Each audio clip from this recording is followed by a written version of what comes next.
Hello，大家好，我是 WC。在这影片我要分享的是海底电缆设计、安装、维修还有环境影响，这第70页。那前面讲到 N 是代表它不同层嘛，那 Delta 的这个N 这个符号的 N 的话，代表是它的温度的这个变化，它降温降多少，在第 N 层的降温。那 Tn 是它的热阻，那一层的热阻；Do 是那一层的外径，Di 是那一层的内径。那在它这个单芯的这个海底电缆，它是柱状的这个单芯海底电缆里面，它的温度的差异介于里面的导体跟电缆的外面，它是用3.6这个公式来代表，所以温度差等于它的欧姆的功率损失乘以它的热阻的加总，因为每一层有好几层嘛，有4层，所以它把它加起来。那你欧姆的这个功率损失是可以提到外面来。那欧姆的功率损失它是等于电流的平方去乘以 R prime。好，那 I 的话 ，IC 是这个导体上面的电流。那它的所有的电缆里面每一层加总起来的话，它的热阻的模型，就是 IEC 60287的热阻模型就定义出来说，总共有4层 ，T1 到 T4层。那还有它外面的这个泥土，那它定义是在下面。T1 的话是这个介电子那一层，就是绝缘层那一层，它的热阻，那是用公式3.4下去定义的。那 T2 那一层的话是，它介于怎么讲？绝缘层跟装甲层中间的那个金属金属套，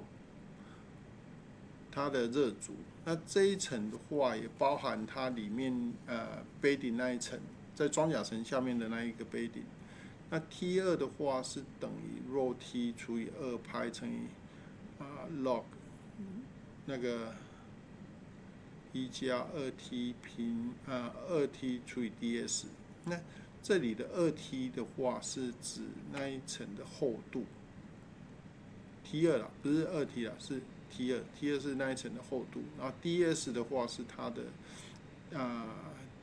金属保护套的那个它的直径，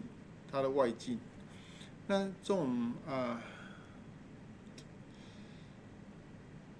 海底电缆，它外面还有这个铅套嘛，还有它挤出的这个塑胶套，它是通通都算在这个 T2 这里面。那杯顶的话，它因为一般来讲是那种纤维的袋子，然后去浸泡过这个沥青，所以它在有的时候它是用缠绕的方式在电缆上面，那他们的这个热的这个行为就比较难以用数学方式去叙述。那比较幸运的一点就是说，这个杯顶这一层很薄，通常就只有1毫米还是1厘米啦，应该是1厘米的厚度，所以它对于整个热阻来讲，它的影响不大。那它的误差怎么讲是可以接受的就是你在算热阻的时候，你可以不考虑这一层的影响。那 T3 是最外面那一层 serving 的这个套子的这个热阻，就是装甲层下面的那一层。那 T3 就等于 T 除以2派，然后log 取对数，下面再1加上2T3，然后 D prime A。那 D prime A 的话是它那一层装甲层的外径，然后 T3是它的厚度，它外面这个 serving 这一层的厚度，然后 ρ T 的话是怎么讲 ？serving 的材质，那在表3.2里面找得到。那金属套它覆盖在整个电缆上面，其实它是可以忽略不计的，因为它们的热阻是很小，跟其他的这个材质比起来是很小，所以它假设是弱 T 是等于金属的话是等于0，那 Tn 的热阻也是等于0。那装甲我们前面有讲过，它装甲的钢缆有扁平式的，那如果它是密集的缠绕的话，它其实可以看成是一个整体的这个装甲层，所以它几乎没什么热阻，然后跟其他层比起来的话，它热阻很小。那装甲层它如果是用那种不是扁平的钢缆，是用圆的钢缆来做的话，这样子的话，就里面就会有这个金属，还有一些热阻比较低的，比如说空气啊、水啊或者沥青这一类的东西。那它的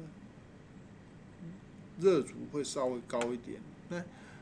比较详细的这种差异分析啊，就会告诉我们说，好，它的怎么讲？它所组成的这个热阻是通常是1.5倍于说那种实心的这个金属的这一层的厚度，就是跟一般的比起来，它的热阻会多1.5倍就对了。那你的金属的热阻小，它热阻比较低的话，在电缆里面比较低的话，那我们就可以忽略这个电缆它里面因为它里面用这个怎么讲装甲是密集缠绕的话，它的热阻很低的话，就可以忽略不计。那不管它的怎么讲，它中间的间隙啦，是不是填了有空气或者是水在里面？好，这是第70页的分享，谢谢，拜拜。